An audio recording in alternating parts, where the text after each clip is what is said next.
Sportsnet Lakers brought to you by your Toyota dealers. We make it easy. Chris McGee, Robert Horry, big game, James Worthy. We got Mike Trudell down there at the arena. The Lakers with one of their most impressive wins of the season. A sloppy first half, high turnovers, no energy, which we kind of expected in the pregame show. Coming off an 8-game road trip, this is the first game back in LA.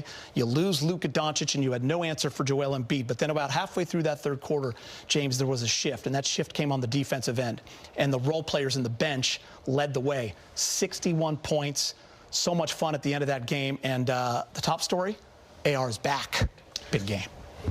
Yeah, boy, did they miss him. You see how much he was missed. And, you know, without Luka tonight, after he left the game, you can see how they didn't really skip a beat with the ball in Austin Reaves' hands. He's just as good a creator as anybody in the league, and he did it tonight.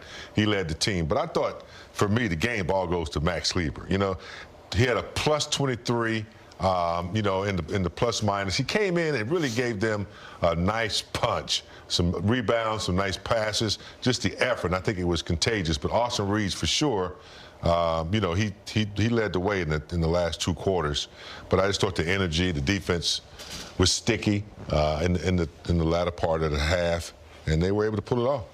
Yeah, 35 points by AR, 12 for 17 shooting, and I think that's the thing that we missed so much. You saw where he was able to get to the paint. He had mismatches. You think about so many guys that are able to blow by guys and get to the hole. He's one of the top guys in the league as far as blowing by and getting to the hole and creating fouls. You think about Luka, you think about SGA, and you should think about Austin Reaves in that category too, because that's what we missed, the ability to get points the easy way at the free throw line. And like James says, not just Max to keep the whole bench.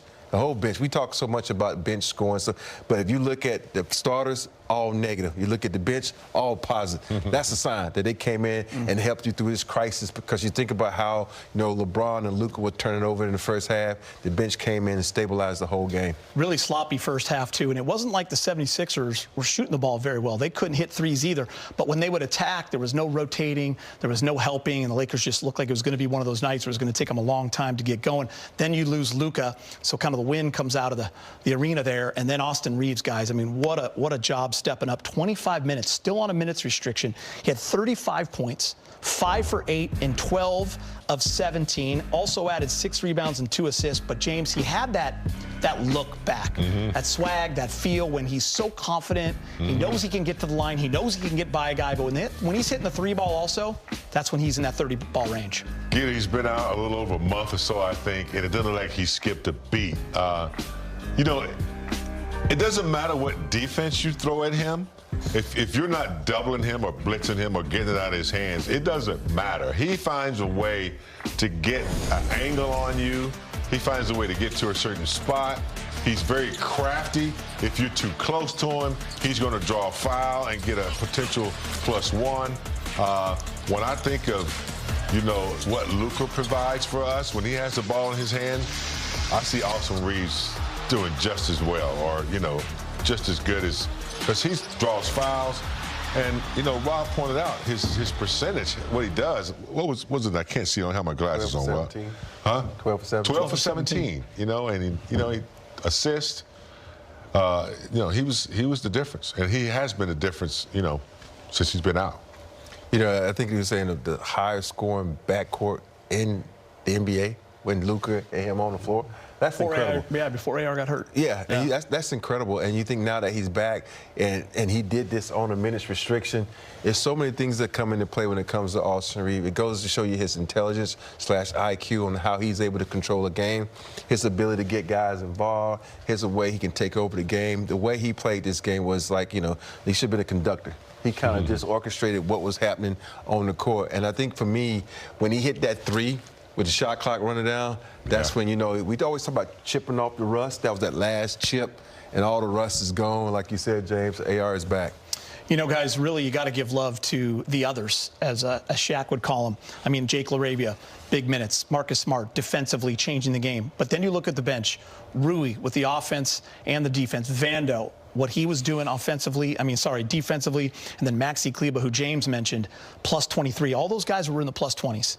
Yeah. And Vando was awesome defensively. But Maxi Kleber getting extra possessions, a couple of buckets, just playing their role.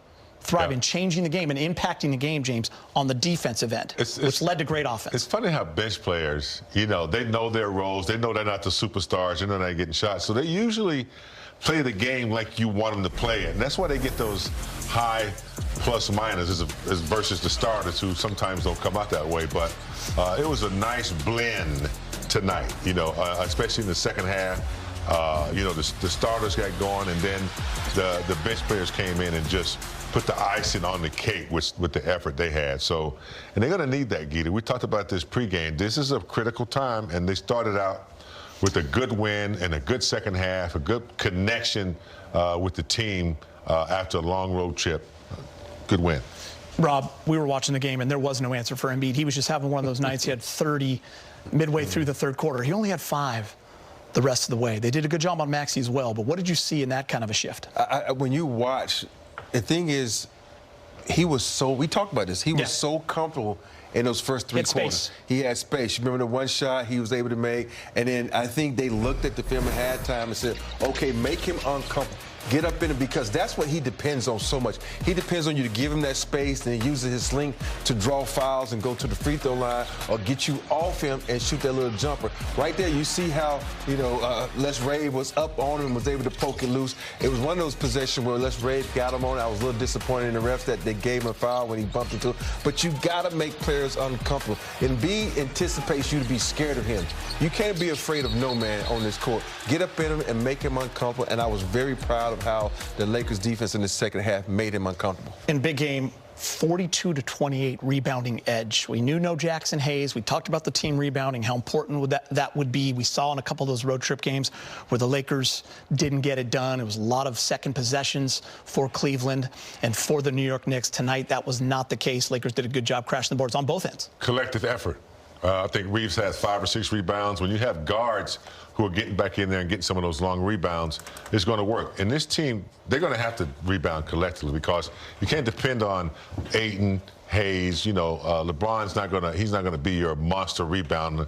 So they need those guards. Rob always talks about get back to those elbows. They did a good job of getting the ball first before they started the fast break. Yeah, nice season sweep of Philly as well. And the Lakers have now won 4 out of 5 against the Sixers. Time to hear from Coach J.J. Redick, brought to you by your Toyota. In the morning, guys, all right? You're strong. You're strong. All right, guys, to the association we go. The NBA trade deadline is come and gone. The Warriors made a move for Kristaps Porzingis, sending Jonathan Kuminga to the Hawks in return. Porzingis has played just 17 games this year and has missed nearly a month due to an illness. The Clippers and the Pacers agreed to a deal where Ivica Zubac goes to Indy in return for a package that includes Benedict Mathurin and a pair of first-round picks. Mathurin joins Darius Garland as new additions in L.A. The Bulls continue their overhaul, trading Ayo Osumu to the Timberwolves. Chicago gets Rob Dillingham, Leonard Miller, and 4 second-round picks in return. Osumu has averaged a career-high 15 points per game this season. To break it all down, we welcome in the host of Hoop Stream,